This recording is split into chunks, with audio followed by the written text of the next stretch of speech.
Hey Duck fam, welcome to the channel. My name is Tim and this is the Ducati Dads.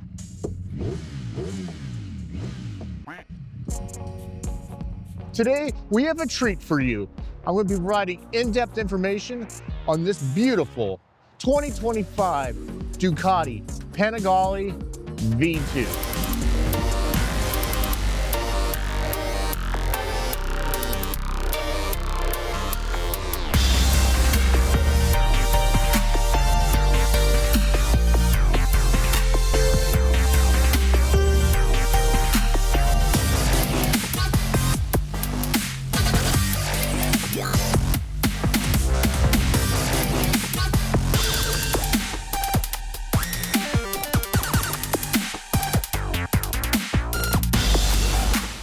Now, I want to first give a huge shout out to SoSo Cycles for allowing me the opportunity to ride this amazing machine. But first, let's head inside and talk with Devin.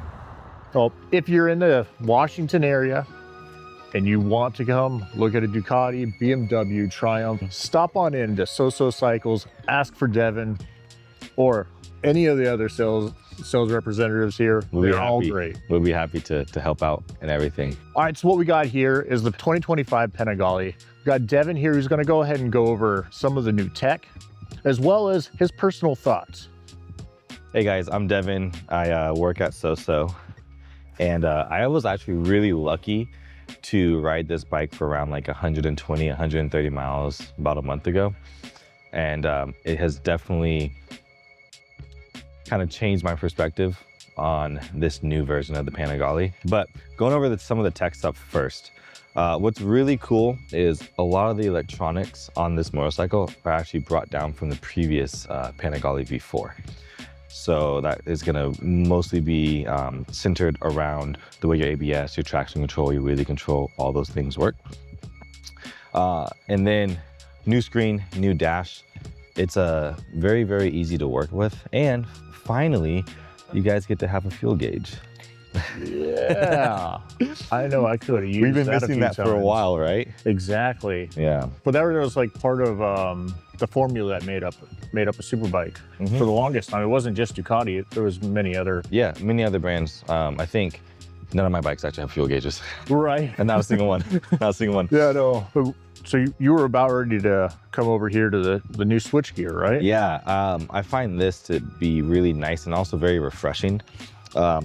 So one thing that's different is on Ducati inherently, and still again, many other brands don't have cruise control on a lot of their bikes. More companies are starting to do that on all their new releases, but now you have the option for cruise control. Though it doesn't come with it standard, you do have the switchgear. And then basically it's an accessory. You get it, you add it, we flash it in essentially, and now your bike has cruise. That is sweet. I think it's pretty nice. It's pretty nice. Now this bike is also equipped with multiple different customizable ride modes. And it's so much easier to customize them this time around. Before you'd have to go into your settings menu, click the mode, customize it that way. Now, super easy. Click the mode button. And right here, you can see that we're in race mode. If I toggle down, now I have my race mode set up. All I have to do is just click in it. And now I can go ahead and on the fly, just change my mode. Well, change how everything performs. My engine braking, wheelie control, traction control, ABS, how much power I'm accessing. Yeah, and all that's all very ergonomic right here. I would say it is probably their best way. I really prefer this, especially when I'm comparing it to the older V2s. Yeah, like this is a lot easier to use. So like what he's referencing is like on the old Super Sport, the old V2s, a lot of them, you had like, it's like a little switch. You had a switch that was up and down, and then you had your mode button that would either confirm or back you out, basically. Yeah. And it was kind of cumbersome, but it still worked for what it was. Once you figured it out, yeah, it wasn't super bad, but this is 10 times better. And it's gonna be a lot easier for you to use while you're riding. Like, yes, your attention should be on the road, but like if you were trying to fiddle with something and change something, it is so much easier. So you can, to back out, you just push left? Yeah, so you could push left or you could like press and hold. Yep. So a lot of times what it is pressing left is just going to be a quick back. Yes. Holding left is going to take you back to your home screen. Okay. Another cool thing I wanted to show on the screen though, is by pressing and holding to your right, you notice where the screen is kind of starting to change. We're seeing a little bit more information here now. You're still gonna have your speed and your RPMs, but now you're able to see your traction control, your wheelie control in these settings on the go. Along with, you can see, what is this? Your horsepower and torque. Horsepower and torque, which is really, really cool. Pressing and holding again changes it even more. Now we got the race dash. Exactly, and full ramp. I think this is beautiful. I really love the way this looks, especially for any of the guys and gals who are trying to go on the track. One thing that's cool is if you get the track package for this motorcycle, and then you get like the GPS and the lap timer and whatnot too. When you're riding, and let's say you're racing down the ridge, like our local track, it will log what your traction control, wheelie control, engine braking, ABS, what it's doing on certain corners. So it's one thing that's really, really cool is, let's say you're on turn 16, the carousel at the ridge. Now, this bike, if you get the track package, it would show you and tell you, okay, like let's say every time you're coming out 6, you are just like, man, the bike feels a little off. It feels like my traction control is coming on and everything else. Well, now the bike will actually show you, and it'll flash in different colors what's going on. So you can visibly see, okay, my traction control on level 3 is starting to come on. I'm giving it too much throttle. So either I, as a rider, need to be less on my throttle, or I get to up my traction control. So it's giving you a lot more information now. And that is what you see directly brought down from the V4. Yeah. I thought that there was just awesome, because this being a super sport puts it perfectly into being a track bike. You know? Yeah. And a lot of the criticism for this bike, I will say I had the same sentiment at first until I actually had the chance to ride it. Right. At first I was thinking, 30 less horsepower, that's a big difference. And then I realized like who I am. I'm not a top of the line GP racer. So if I'm taking this bike to the track and everything, having it have less weight, better electronics, having it be more balanced, more flickable too, is gonna make a way bigger difference for me than just being able to go fast in the front straight. Well, that, and then what options are available from Ducati for the exhaust system? Oh, so the one that you're going to do, you're gonna get the high mount exhaust full system, full acro is what you will do. Yep. And now their ads, I believe from what I read, was about 6 horsepower. Sounds about right. And then another thing too, though, which is really, really nice, and I would say is almost underrated, is going with OEM retains warranty, and you get the up map also. So your bike gets to be tuned with still a full warranty. Perfect. Which I think is, if you're running these bikes hard, like we all do. Oh yeah. That is good peace of mind. I beat my my Street Fighter pretty good. Yeah. Now there's a few other tech upgrades or features that are on here that are probably more specific to the track, and one of the ones that stood out to me was launch control. Yeah, the launch control. I have not used launch control on any of these bikes yet. I know haven't you used it on yours though? Yes. Yeah, I haven't used it on any of these bikes. I have used the launch control on my Street Fighter, and it is terrifying. And let's see, let's get to your menus. I believe it's... Yeah, this screen is so just super clear, this TFT display. I'm actually not even sure how to get into launch control on this bike. What is I've never attempted to use it.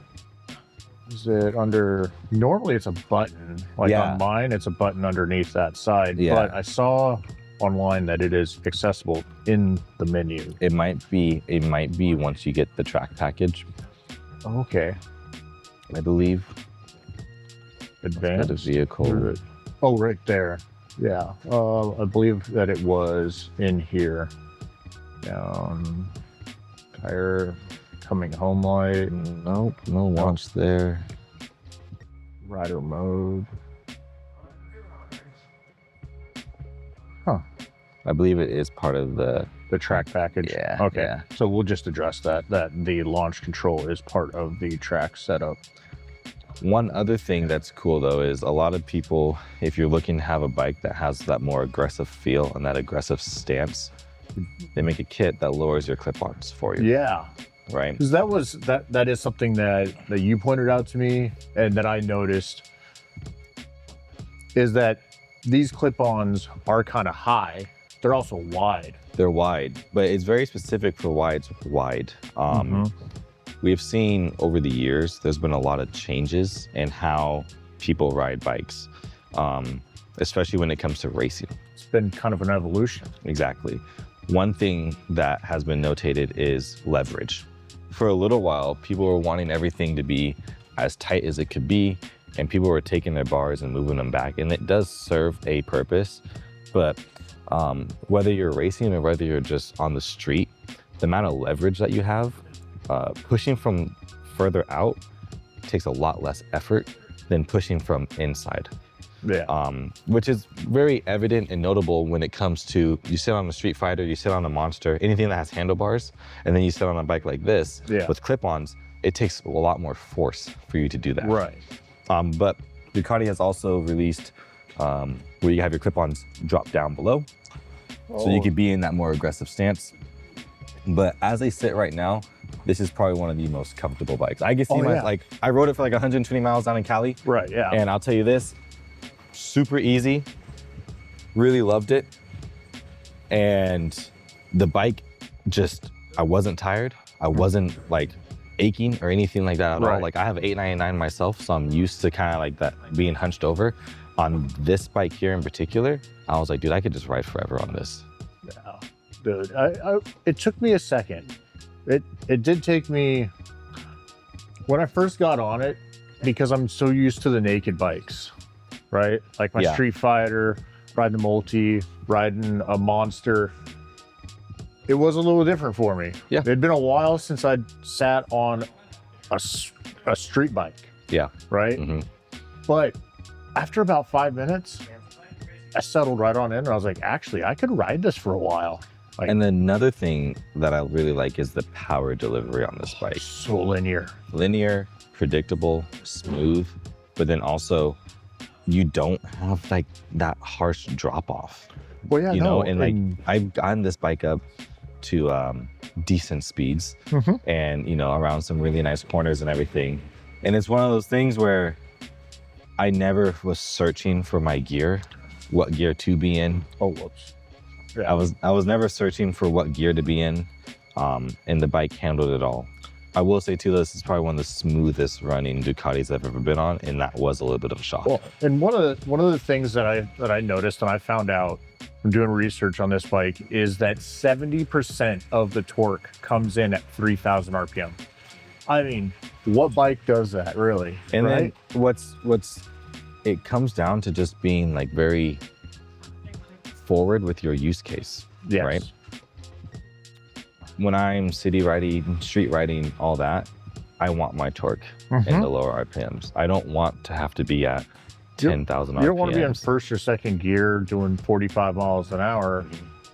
I was able to put this in fourth gear, 35 miles an hour out here on pack. And still roll on the throttle without having to downshift. So much instant reaction. Yeah, it's really nice. But all right, well, I think that wraps up just about all the technology on the 2025 Panigale V2.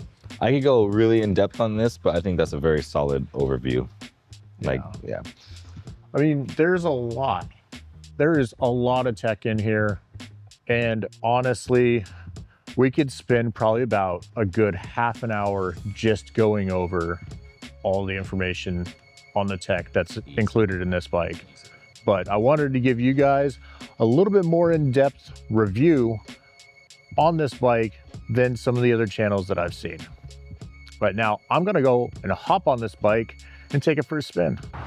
Now look at the styling, inspired from the V4. It's really narrowed down front. This looks mean and ready to go tear it up on either the track or some backcountry roads or the canyons. Oh, look at that sleek styling. The heart of this beast, 890cc V-twin, produces 120 horsepower, which puts it smack dab in the middle of the super sport class. All right, now you might be wondering why I've got a Panigale V2 right next to the Multistrada V2. Well, both bikes share the same part. Now, they're also tooled differently. The Panigale is obviously designed to go fast and be a track weapon, while the Multistrada V2 is designed to conquer the streets. This 890cc V-twin engine produces right around 120 horsepower on the Panigale. Now on the V2, it's supposed to be detuned a little bit due to gearing to right around 115. Now the old generation V2 was controversial because it made 150 horsepower, and there's some rumors, but we will dive into more details and specs about this bike and the rumors around why Ducati went and changed from the old V2 to this one out on our ride. I'm gonna get suited up. Let's go. All right, hopping on the 2025 Panigale V2. Man, this thing is super light. This is gonna have a still pretty aggressive riding style.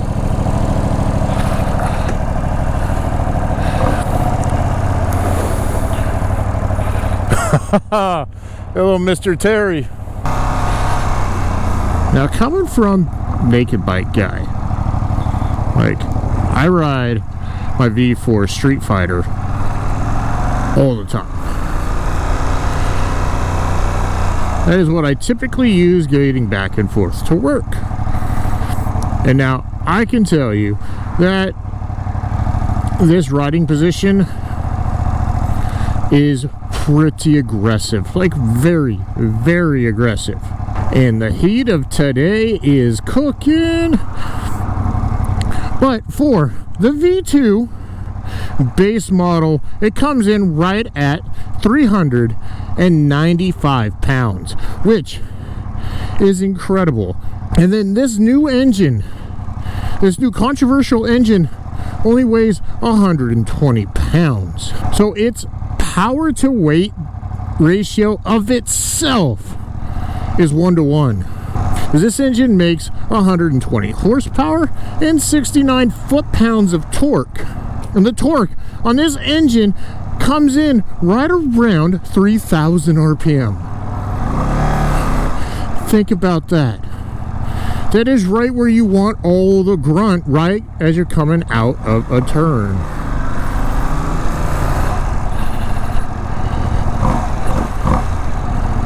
We got some twistums up here up ahead we're going to take it on. Now this bike right here has got very little miles, and we want to keep it that way. So we're not going to go on a super long review ride.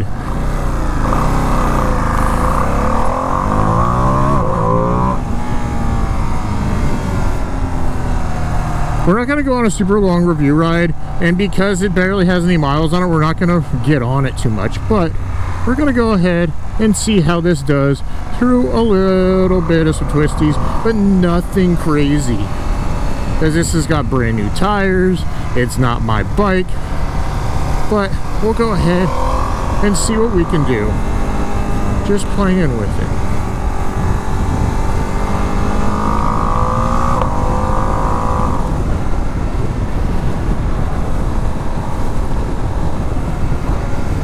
But this little road over here is nice and fun. And I can tell you that this bike is super confidence inspiring. And that induction noise from the intake, you can hear it. It's right there. Like, you hear it. That's cool. Oh my God. No, all right. This thing makes plenty of torque.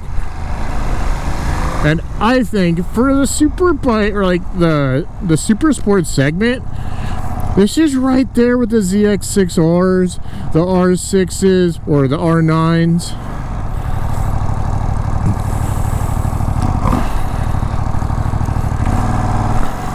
Like, this thing is pretty good. And that quick shifter is super smooth.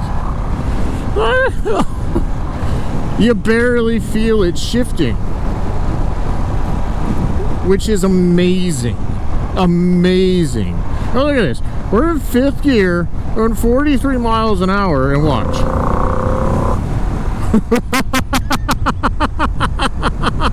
Like, oh my god! This thing has got torque for this V-twin 890cc engine. Listen to that. I don't know if you can hear that. I don't know if you can hear the grunt from this. Now the brakes feel very, very good. Very, very good. Now, like I said, this bike is so light. So light and nimble.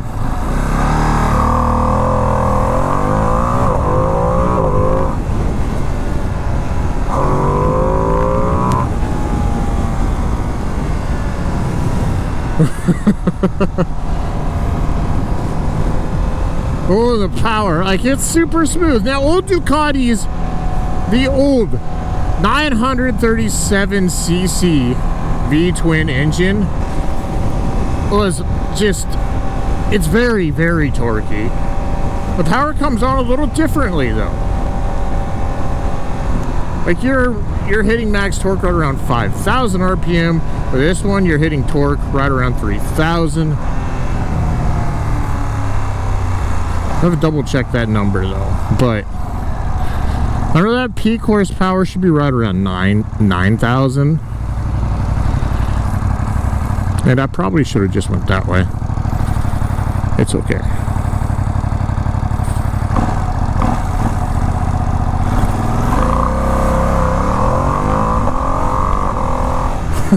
Yeah, no, this thing is a riot. It just gets up and goes.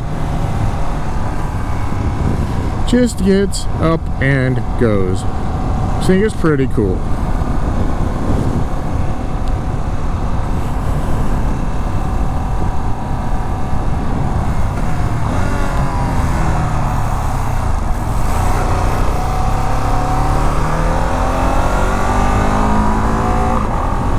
All right.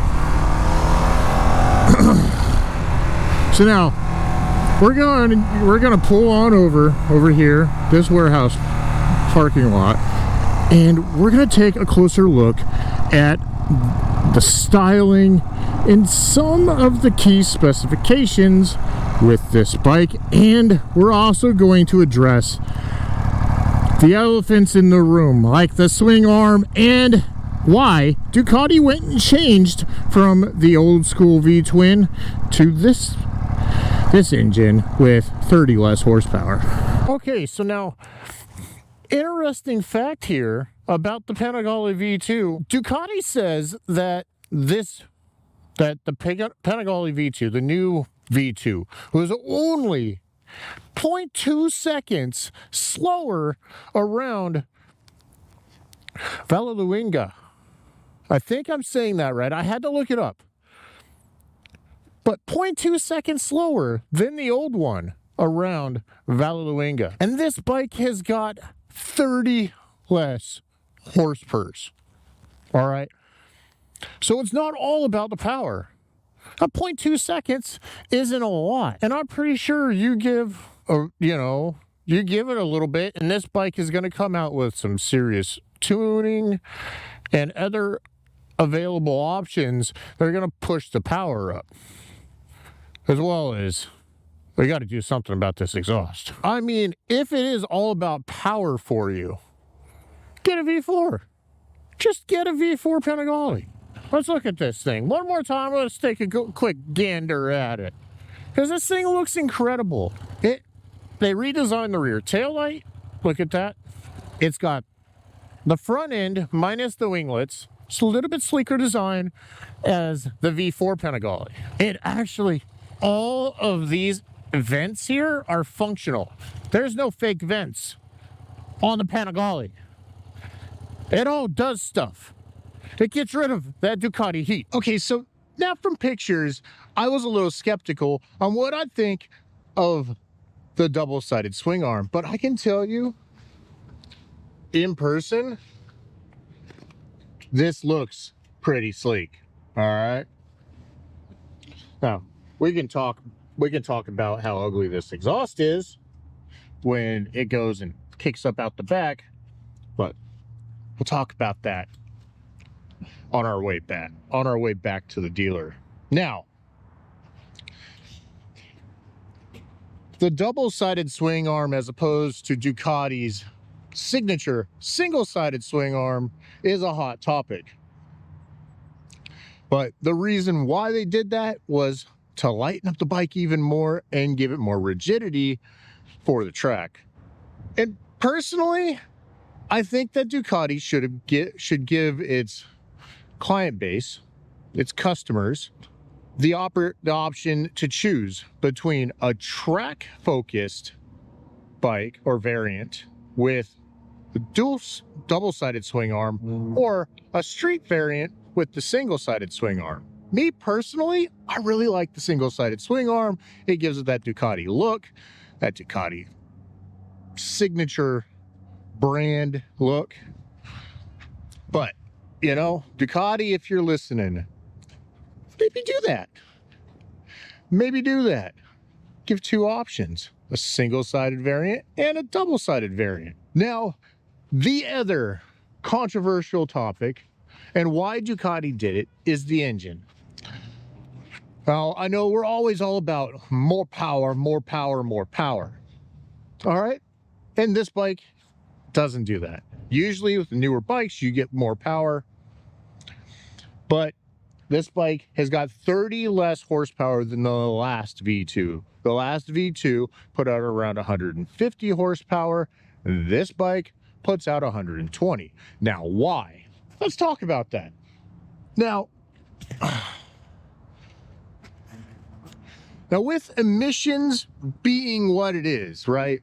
Everywhere all around the world, companies, automotive companies, manufacturers have to keep raising the bar when it comes to meeting emissions regulations. And where Ducati is in Italy, they fall under the Euro 5 regulations. Now, the old V-twin was not going to be able to meet those specifications anymore. So Ducati was forced to go and build a whole new engine. And actually, I think they did a pretty good job. Now, the other elephant in the room, or rumor, is that it was due to racing, to stay within the super sport class. And this engine allows it. Now, let me tell you why. Because the old engine did dominate the World Super Sport class in 2023 and in 2024. But it also did it with a 70% throttle restriction because it made too much power. It was too dominant. And it still performed really well, even with that restriction on it. Now, this engine, without that restriction and in a race specification, I do believe that it's going to do very well. So, forward thinking Ducati? I don't know. Drop your thoughts down in the comments. But we're going to hop back on this bike, head back over to SoSo, and on the way over there, I'm going to give you my pros and cons. And then we'll wrap it up over there.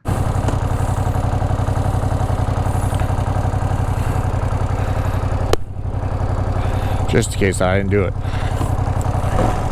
All right, now, one of the things I got to tell you about, like one of the big pros about this bike, even though I'm not much of a sport bike rider, is how light this bike is. At 395 pounds with this variant, the base variant, not even the S variant. The S variant is lighter, and I'll talk about that in a second. But 395 pounds, this thing is super flickable, and it's stock. It's stock, still has the heavy catalytic converter on it. All right, you drop that weight, and that 0.2 seconds that this bike did around Valuinga against the old bike is gone. All right, let this thing breathe a little bit more, get rid of some of that weight. It's going to get some more power, and the power that this bike has is usable. And there's another pro that I have for this bike, is that it's usable and it's light and it's very predictable. All right, this is for that newer rider, or maybe that person who doesn't really want the power of a 1000cc bike like the V4 Panigale, but they want to get into the Ducati world in a sport bike manner. This bike will do it. This bike is perfectly capable of doing that, being that bike.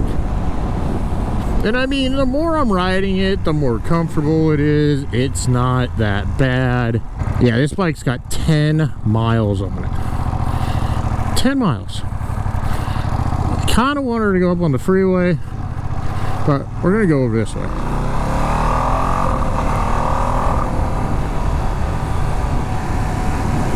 All right, now there was a little bit of a hiccup there in the quick shifter, and I think that was just because of how low in RPMs I went and I shifted it. I guess shifted it. Now I gotta correct myself. You get 70% of your torque at 3,000 RPM. 70% of the total torque at 3,000 RPM. That is incredible. I mean, that's saying a lot about this engine. Most motorcycle engines don't make torque until like 6,000 RPMs or higher. But this bike is making grunt right down at the bottom.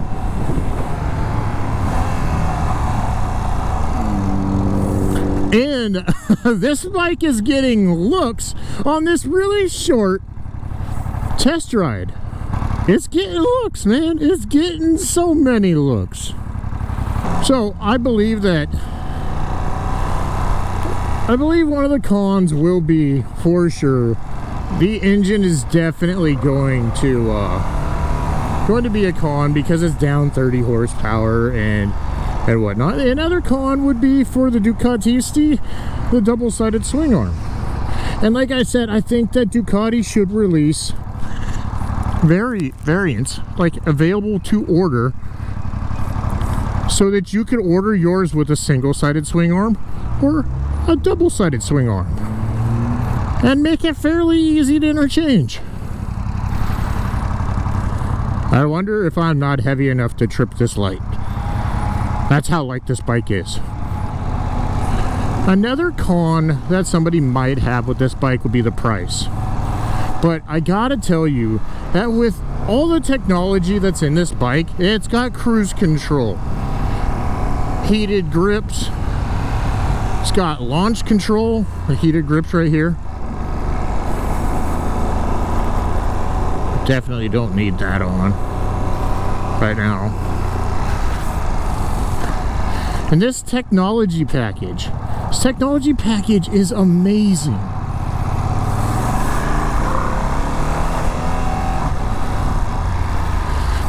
Like, this is super bike level technology in a super sport bike. Now, we talked with Devin, and Devin went over everything that's wrapped up in here. And I gotta tell you, I think it's worth the money. All right, so now that's gonna wrap up this video on the 2025 Panigale V2. Hope you enjoyed it. If you did, hit that like button, consider subscribing, and drop your comments and thoughts down below. And until next time, we'll catch you on the next ride.